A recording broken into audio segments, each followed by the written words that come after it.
Do you know what the average debt per American household is? That is $5,700, and more than half of Americans have less than $1,000 in savings. This is mind-boggling. And guess how much of the groceries we buy end up in trash? That is 40%. I mean, we don't see it because it happens in this little bits and pieces, but it's real money going straight in our trash bin. So by now, you might have already guessed where I'm going with this. We are really terrible when it comes to managing our money, and I'm no different. But why? So we can all agree that our brain and emotions are responsible for pretty much any decisions we make. And it's no different when it comes to financial decision-making habits. To find answers to our dilemma, that's why I decided to investigate the psychology behind our bad choices when it comes to managing our money.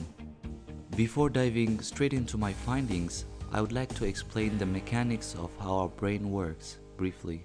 The prefrontal cortex is the part of our brain that deals with logical thought, including planning, impulse control, and budgeting. But when we are in a heated situation, the amygdala, or the brain's emotional center, kicks into gear and overrides the prefrontal cortex. As a result, reason flies out the window, our feelings take over, and we can end up making poor monetary decisions.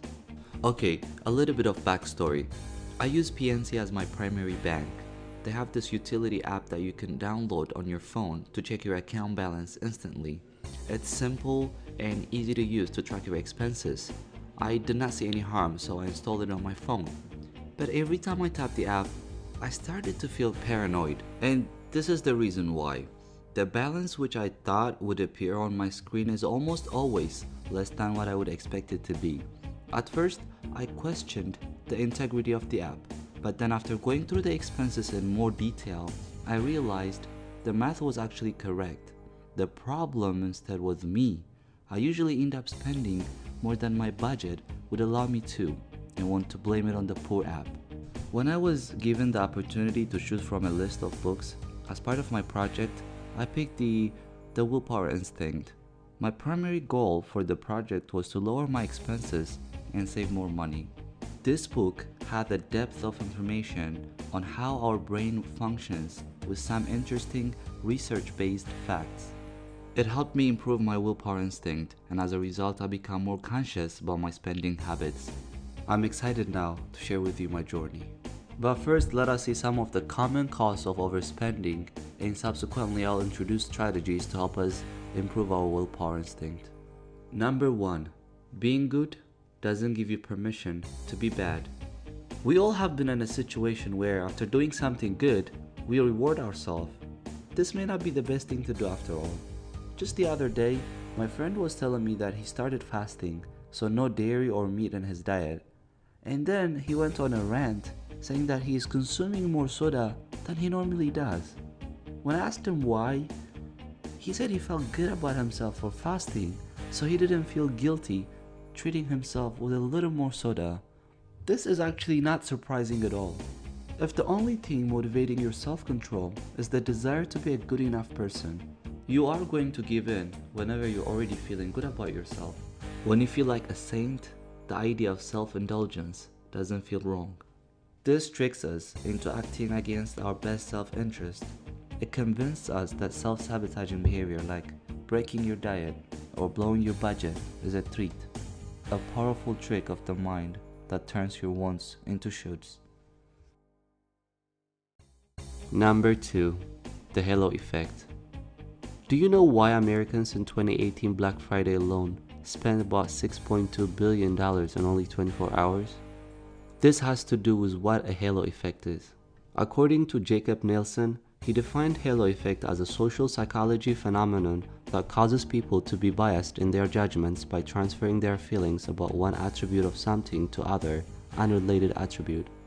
This is like a form of moral licensing that looks for any reason to say yes to temptation. When we want permission to indulge, we will take any hint of virtue as a justification to give in. I mean, it's such a thrill to score a $100 pair of sandals on markdown for just $15. When you get a good deal, you feel like you have won the game. Knowing that other people paid full price for something you could score for a fraction of the cost makes it hard to resist. The pleasure of getting bargain price, which is like saying yes to discounted items, give us permission to splurge more. Number 3. Lack of willpower. I found out the hard way that most of the non-essential purchases that I make are impulse-based, or something I buy just because my brain tells me that it will make me happier. This has to do with the hormones dictating our actions. This scenario in the book is described as the dopamine effect. According to the book, dopamine can be a great motivator, but the pursuit of happiness that's caused by dopamine can be stressful. Overspenders often find themselves stuck in a vicious cycle. They're nervous about money.